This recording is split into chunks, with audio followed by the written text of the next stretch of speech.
Assalamualaikum warahmatullahi wabarakatuh. Saya Ahmad Robi Wijaya dari kelas 5A Akuntansi Perpajakan dengan NPM 217555003. Di sini saya akan menjelaskan tentang akuntansi sektor publik dengan dosen pengampu Pak Rusmianto.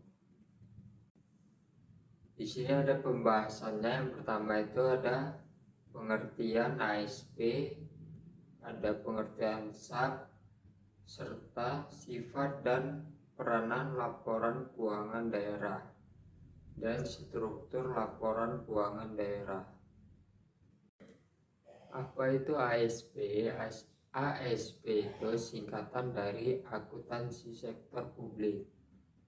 Nah, akuntansi sektor publik ini adalah proses pengumpulan, pencarian, pengklarifikasian, analisis, dan pembuatan laporan untuk sebuah lembaga publik yang menyajikan informasi keuangan kepada pihak yang membutuhkannya.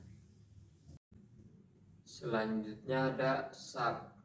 SAP itu standar akuntansi pemerintahan, atau dalam kata lain pedoman yang digunakan atau dipakai oleh pemerintah daerah maupun pusat dalam menyusun laporan keuangannya. Jadi pemerintah daerah dan pemerintah pusat menggunakan pedoman atau standar akuntansi ini dalam laporan penyusunan keuangannya. Selanjutnya, apa sifat dan peranan laporan keuangan daerah? Sifat dan peranan laporan keuangan daerah itu ada 4. Yang pertama itu ada akuntabilitas, kedua manajemen, ketiga transparansi, keempat keseimbangan generasi.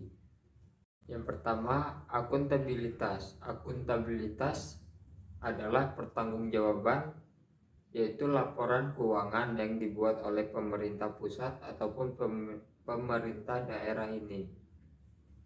Terus itu ada manajemen. Manajemen ini biasanya dapat digunakan untuk membantu pemerintah menentukan sebuah keputusan, seperti dalam proyek pembangunan. Mereka biasanya melihat laporan keuangan ini untuk membantu mereka memutuskan beberapa biaya yang biasanya diperoleh atau ada penambahan biaya yang digunakan dalam pembangunan tersebut. Yang ketiga ada transparansi. Dan transparansi ini sudah terlihat jelas, misalnya seperti ada pembelian aset atau dalam pembangunan, yaitu semen. Semen itu memang tercatat langsung ke dalam laporan keuangan yang dicatat, jadi tidak ada kecurangan atau kesalahan dalam pemeriksaan. Di situ yang keempat ada keseimbangan generasi. Keseimbangan generasi ini misalnya hutang-hutang pemerintah yang semakin meningkat akan ditanggung oleh generasi sesudah pemerintah yang sekarang. Selanjutnya ada peranan laporan keuangan daerah. Peranan laporan keuangan daerah ini untuk menyediakan informasi yang relevan mengenai posisi keuangan dan seluruh transaksi yang dilakukan oleh pemerintah daerah selama satu periode, serta membandingkan realisasi pendapatan dan belanja dengan anggaran yang telah ditetapkan. Selanjutnya itu ada struktur laporan keuangan daerah. Nah, apa saja struktur laporan keuangan daerah? Yang pertama ada laporan realisasi anggaran. Yang kedua, laporan perubahan saldo anggaran lebih. Yang ketiga ada laporan operasional. Keempat ada laporan perubahan ekuitas. Kelima ada neraca. Keenam ada laporan arus kas. Ketujuh ada catatan atas laporan keuangan. Selanjutnya itu ada contoh laporan realisasi anggaran pendapatan dan belanja daerah Lampung Tengah untuk tahun berakhir sampai dengan 31 Desember 2020 dan 2019. Dan bisa dilihat di sini ada 7 tabel yang berisi nomor uraian anggaran 2020, realisasi 2020, persen dan realisasi 2019. Dan di kolom Di tabel uraian ini bisa dilihat itu ada pendapatan asli daerah sampai ke jumlah pendapatan asli daerah. Setelah itu ada pendapatan transfer pemerintah pusat, dan sampai ke jumlah pendapatan transfer pemerintah pusat.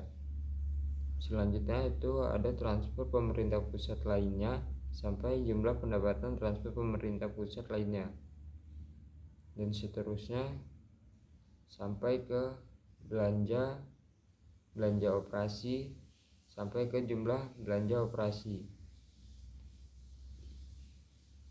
LRA ini untuk membandingkan anggaran dari 2020 dan 2019. Setelah itu selanjutnya ada belanja modal sampai ke jumlah belanja modal. Terus itu ada belanja tak terduga sampai ke jumlah belanja tak terduga.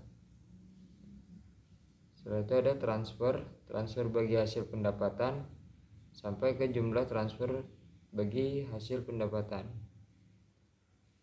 Terus itu ada transfer bantuan keuangan sampai ke jumlah transfer atau bagi hasil ke desa dan jumlah transfer. Setelah itu ada jumlah belanja dan transfer, ada penerimaan pembiayaan sampai ke jumlah penerimaan pembiayaan. Setelah itu ada pengeluaran pembiayaan sampai ke jumlah pengeluaran pembiayaan. Terus itu ada pembiayaan neto sampai ke sisa lebih pembiayaan anggaran. Di realisasi 2020 ini jumlahnya sekitar 180.470.970.014, dan di realisasi 2019 itu ada 200.010.842.976, dan itu hasil dari bandingan realisasi 2020 dan 2019. Sekian dari saya, itu saja yang bisa saya sampaikan. Saya ucapkan terima kasih. Assalamualaikum warahmatullahi wabarakatuh.